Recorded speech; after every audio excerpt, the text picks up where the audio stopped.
My girlfriend just gave birth to our first child. I know I'm not the biological father, and I revealed I knew as soon as she gave birth. I'll try to keep this short because I'm planning to go to a bar soon. I found out when she was about 6 months along. The guy, Brian, approached me at my work. "Are you Sarah's boyfriend?" I said yeah and asked what he wanted. He said he was sorry that he had slept with her and swore he didn't know that she was with someone. I don't believe that. He then pulled out his phone to show the text between them. They had been sleeping together or linking up for at least a year. Then she found out she was pregnant and they came to an agreement to just pretend the baby was mine. In return, she wouldn't lose her perfect life, and he wouldn't be responsible for a baby. I knew it was weird. We had been having problems trying for a baby, and all of a sudden she got pregnant so easily. But he explained that he had been thinking about it and he recently became a Christian. He said that he couldn't live his life knowing that I was living a lie while his child didn't know their real father. So yeah. I told him I'd keep in touch, and to not say that he said anything just yet. I've had a lot of time to think, but ultimately I decided to wait until she gave birth. To hurt her in her most vulnerable moment. I'll spare the details, but she went into labor, baby was born, and was taken to the NICU to be monitored for a bit. What should have been a beautiful moment of me holding my baby was the most heartbreaking time of my life. Just knowing he was not mine hurt me. Once she was sewn up and comfortable, I started packing up my stuff to leave. She asked where I was going and I just told her. I know I'm not baby's name's father. You can act all shocked, but I know. Just ask Brian to come, I'm positive he'll sign the birth certificate. Then I left. She's been calling my phone over and over, even sending texts as I type this, and has even gotten her sister to call me a few times. It was hard pretending these last few months, but I think I'm satisfied. I feel really heartbroken though. I was planning to propose to her on the day our baby was born. I was gonna make her the happiest woman ever. Oh well. I'm going to go get shit-faced now. Small update, head hurts, but I'm home and safe. I wasn't really expecting this to gain as much traction as it did, but I'll clear up a few things. Brian is going to be in the baby's life if it's his. I don't care what anyone says, I'm sure the kid isn't mine. I'll go get tested, but me and Brian have been in contact since last night and there isn't a doubt in my mind. For those of you calling me a psychopath or whatever, I don't really care. You'll all forget about this post in a day anyway, while I'll have to live with this shit for the rest of my life. What I did wasn't amazing, but I don't care. All I ever did was treat her amazing, and this is how she pays me back. If you think this is fake, go read something else. Doesn't matter to me. I did a sigh of relief when I saw you're not married to this woman. Take power from that. You can move on much easily. Same good riddance. I'm so sorry. No one deserves this, the shit she pulled is absolutely evil. It will get better with time and you will be happy again with someone who deserves you. Go ahead and let her and Brian deal with this situation on their own. Get a DNA test just to be 100% sure the child isn't yours, but you did the right thing leaving her. Make sure you have the text from Brian so she can't twist the narrative. AmITheA, you also need the DNA test so she can't put you on child support, cause if you're in the U.S., it'll be hell to get you off if it once the courts deem you the father. I'm like 110% sure that's not my kid just from looking at him, but I'll get the test. I get that, but it'd just be on the safe side. You wouldn't want to find out 10 years later that it's your and you missed out on all the time and moments with the child. It won't hurt having something definitive that says you aren't the father. Def. You never know. Genetics is wild. Baby don't have to look like father and still be his. He needs DNA test. My friend just had her baby 2 months ago. Baby doesn't look mixed at all. My friend is person of color. Dark skin. And her boyfriend is white. Baby is pale and light brown hair. Everyone jokes that she needs to take the baby's birth certificate everywhere with her.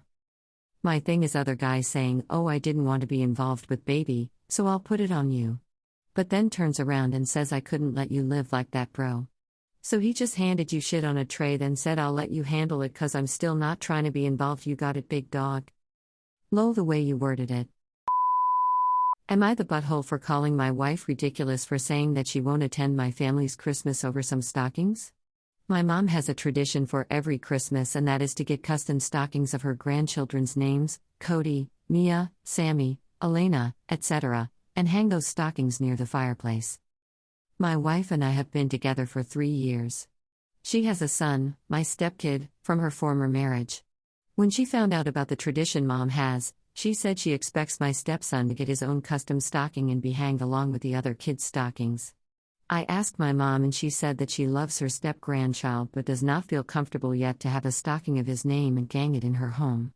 Apparently, my wife refused to drop it and chose it as a hill to die on and even told me she would not be attending Christmas party if Mom doesn't do it. We started arguing about it for days. I finally blew up and told her it was not reasonable for me or her to dictate how my mom decorates her home and what stockings she hangs. She started crying and called me blind for not seeing how my family are treating my stepson. I said they love him and some stocking isn't going to prove anything. She said she wouldn't go then and I called her ridiculous for deciding not to go over something so trivial. We have been in conflict about it since then and she's refusing to even speak to me. Am I the butthole for saying that it was ridiculous for her to decide not to go over some stockings? My stepson's age is 9. You're the butthole. 3 years isn't enough? Your mom's a real piece of work. And Op is a real piece of work for supporting Mom. Op is the reason places like our / just no mother-in-laws exists. I'm pretty sure he hasn't accepted the child himself or he would be the one dying on that hill instead of his wife. Dude, for real. Proud bonus mama here, and only been one for the last 8 months. We aren't even married and my mother has already purchased more gifts for those kids than anyone else. Now my parents had leeway for a few months to not meet the babies, but it was purely because we all knew how fast they would latch onto them once they did, and so the wait was just to make sure my boyfriend and I were serious. I would have thrown a fit if my family ever did something like this. It seems small, but after 3 years? How do you not see that child as your grandkids after that long? My mom has always provided gifts for the bonuses, doesn't matter how long, either. Classy ladies are the bomb. You're the butthole? Your mother is singling out a child from a Christmas tradition that your family has. Your stepson is now part of your family. If your mother can't even bring herself to have a sock with his name on it, then your stepson deserves better than your family. It might only be a stocking to you, but to your wife and your stepson it's going to look like a hell of a lot more than that. It might be a small thing to Op, definitely the butthole here, along with his mother, but it isn't to his wife, and won't be to Op's stepson. He should really stop and put himself in his wife's shoes and in his stepson's. I'm not a big fan of kids myself, but I'd never purposefully exclude a child at Christmas, for fudge's sake. Op is a real butthole. You're the butthole? Your stepson has been in your life for 3 years. If your mom doesn't feel comfortable putting a stocking up for him, which really just sounds like an excuse to be exclusionary, she never will.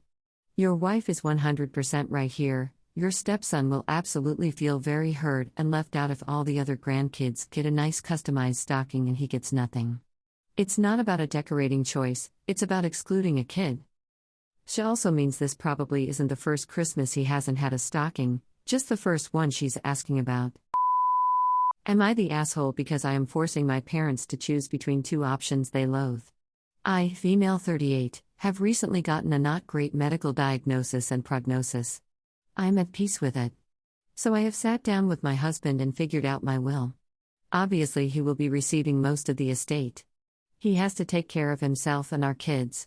He and I both have decent if not spectacular careers and he likes his work. My oldest brother is a gigantic D-bag. He is an addict and my parents have wasted their lives trying to help him. They spent so much of their time and money on him they had very little for me, sister or myself. I don't hold this against them. I love my kids and I can understand the urge to help them with their problems. The real issue is that my brother has abandoned my nieces with my parents. I tried to get custody of them, but I am not a member of their church and my parents cut me off when I left home to get a college education instead of staying home and helping them like a good daughter should. Their congregation helped them hire a lawyer to keep the girls away from me. But strangely enough, after the girls were out of my reach, they stopped getting any financial support. So on my will I am leaving my nieces money. Not for them to spend however they want. It is only to go to pay for their post-secondary education. If it isn't used for that by the time they are 25, it will be donated to a charity that my parents hate. It advocates for women and reproductive rights. I sent my parents a copy of my will so they knew what was coming. They are the kind of people who would take out a loan counting on money from my death to bail them out. They are calling me an asshole for not giving them the money to take care of my nieces. They are complaining because they are going into debt taking care of the girls. I offered again to take custody with my husband. If I can have them for 2 years, I know I can get them on a path away from that church. My parents won't relent and are saying that they will challenge my will if I leave it like this.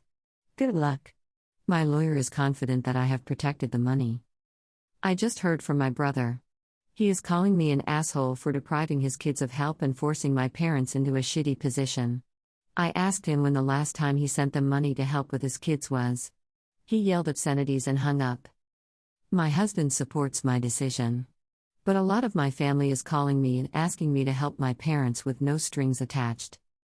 Am I the asshole? Edit. Thanks for your kind words. I love and trust my husband and his love for our children. We do, however, have education and savings accounts set aside for them that are only available to them when they are of age. We decided that before we got married, not the butthole. I'm sorry to hear about your health. But you are doing the right thing by your nieces. May I ask 2 questions? My judgment will stand no matter what your answers are. 1. What church do your parents go to? Because that sounds extreme. 2. Does the will stipulate college? Can they use it for trade school or other educational options? Thank you. It is a fundamentalist Christian church in the South. No, I don't think that university is for everyone. The money can be used to pay for any post-secondary education at an accredited institution. They can even use it for living expenses while they are in school. My husband has agreed to disperse the money to them. Not the butthole, and I would make sure that the accreditation requirement excludes religious pseudo-universities. Regional accreditation is more stringent than national, oddly enough. Yeah, nope. My response to that would have been pot, kettle, bye. Not the butthole. It's your money. Your parents cut you off for going to college. They should expect nothing from you.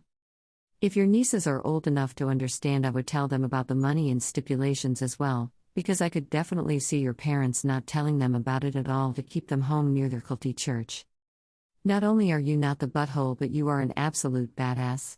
I'm sorry to hear about your prognosis. It's a terrible situation, but you could not possibly handle it any better. You sound like you've done your research and you've got things covered, so feel free to disregard this advice. You might want to give them a minimum amount so they won't be able to contest the will.